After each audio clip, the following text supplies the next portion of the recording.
As an elementalist, Lota had always been beyond exceptionally gifted. He understood that manifesting the natural primary elements in actuation was the only true, in a sense, form of magic, and this was a thing many might not grasp in 80 years of study. However, despite his exceptional skill, as well as his elevated grade, he was completely lacking in tact, communication, discipline, and grace.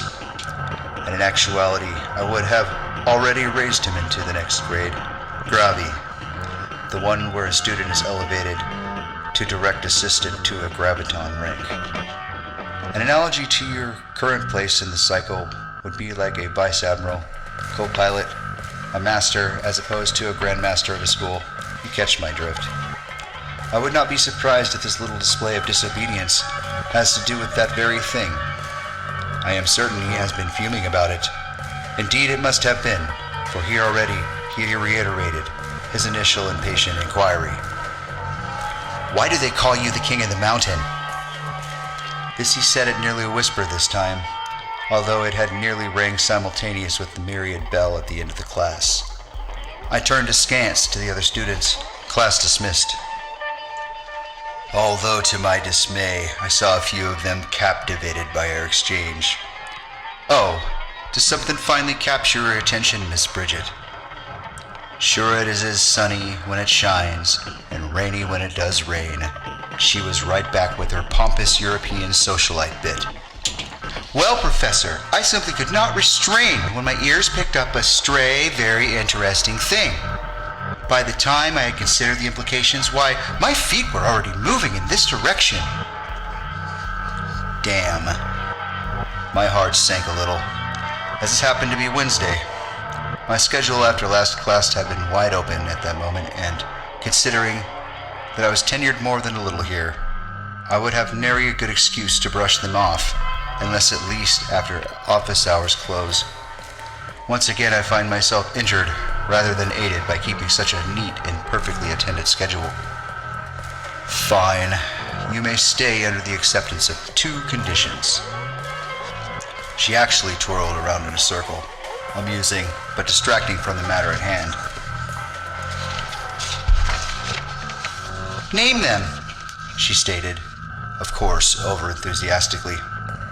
Well, firstly, I said with a raised indexed finger, I prefer you to use my actual title, if you even care to bother with such things, which I don't, but as a matter of course. All students, save Lota again, were already rolling their eyes and saying the next line, Please observe them. And secondly, you might want to reconsider participating in this lesson. The subject matter at hand is as such it could literally and actually leave you in a psychological trauma for the rest of your lives. Nope. One of the students had already broken away from the pack, dashing towards the hallway. Smart kid. Lota alone stood adamant. The few girls with Bridget held, but they all shrank back looking for any reason to reconsider. I decided I'd better warn them twice. The gravity of the subject material was bleak, dire even. We have fun around here. I don't stress the necessity of an oppressive classroom environment in the least. However, in this instance, I must insist that you fully understand the seriousness of my words before we continue. As we are all adults here, I have no obligation to shield you from such truths.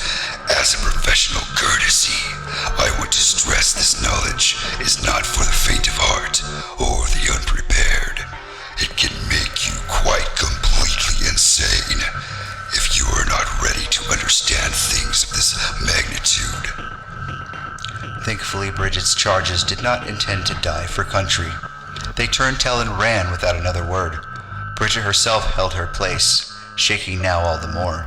This situation was better. With these two, I could do some real teaching. Some that might even get handed down with these two. These two bravest of the class. To see humans still possessing of a will is refreshing. Alright then. So, Lota, this is a broad and complicated topic you have chosen to discuss. What is it specifically you'd like to know about? He interjected then. The king of the mountain. Why do they call you that? I sighed loudly then. Because he that stands atop the highest pile of skulls sees the farthest. Bridget relaxed quite substantially at that, and looked suddenly deflated, her head sinking. Is that some stupid heavy metal shit or something, old man? Jeez, I can't believe you're just having us on. Even I have to roll my eyes sometimes. I assure you, Miss Sloanes, I am doing no such thing as that. I am being deadly serious. This quote is actually from a great philosopher, Anton Sandor Levay, whose true genius was never really known in his own time. Lota looked only more impatient, his affinity starting to slowly manifest again. You must know, I was already aware of that particular quote, old man. What does it actually mean? And skip all the esoteric nonsense. I'm already aware of the principle of misdirection also. I was not surprised. Every now and again someone special comes along that seems capable of going the long way around. Well then, now that we were here, I suppose there was but one direction left to go. The plane upon which we stand, it is not as most see it to be. Bridget looked in awe and confused, and that is not to say she was awfully confused. Lota's growing impatience took on nearly tactile sensation, so I continued. It is a proving ground, always intended From the very beginning, to weed out the weak and rise up the strong, despite whatever philosophies abound in the light of its present era. Lota actually smiled a little. His impatience began to lessen as he interjected. So I was not imagining things incorrectly. The real weight of this name comes not from a mere title, but rather from its ultimate implications. I nodded. Yes, a fight to the very, very end. Bridget stood wide-eyed, betraying her face and total awareness with the streaming tears, but she still cried out in denial. You're being too obtuse. Mr. Satan, can you please elaborate further? I'm not sure there's something I must not have grasped as of yet. I was losing patience with the flubbages of already unwitted titles. I'll remind you again, Miss Sloanes, that I am no fan of titles, but if you are going to employ them, then please address me as... She, gathering herself, interjected then. Mr. Chief Devil of the West, sir.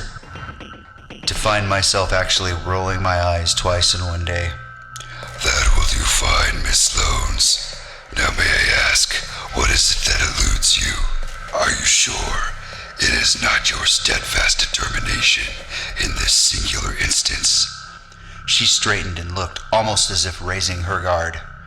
What do you mean by a fight to the end, specifically? I was looking to conclude this lesson.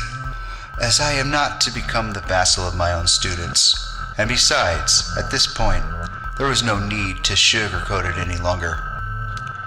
The plane is a proving ground.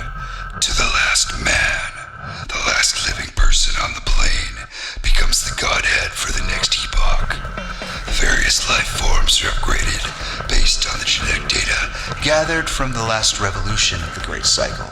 The last living person, or the person who stands atop the highest pile of skulls, sees the farthest, i.e. by outliving them, one way or another. She actually fell to the ground, an exclamation. Lotot came to her side, helping her up. She kept her eyes on me the whole time. You mean you're gonna kill us? This was always the best part of the lesson. I could not help but laugh my ass off at the thought of it.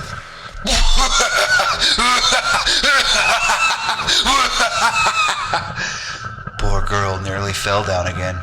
Oh, I assure you, you will never, ever have to worry about that. The color had returned to her face. What do you mean, sir? I let it slide. After all, I was already gesturing and walking toward the door. Come now. Do you think me devoid of any personal interests outside this hall? Without any hesitation, they followed. Do you have any idea how long you would have to live to even be part of that final moment in time? And besides, in all the cycles of time, I have never been defeated. Right on cue, Lota chimed in. I bet I could beat you. I tut-tutted. Would that you lived long enough to try, my young initiate. Then Bridget. Why do you live so long anyway? But I already stood at a half bow, sending them on their way at the threshold of my classroom. Come now. It's not like I know everything. The end.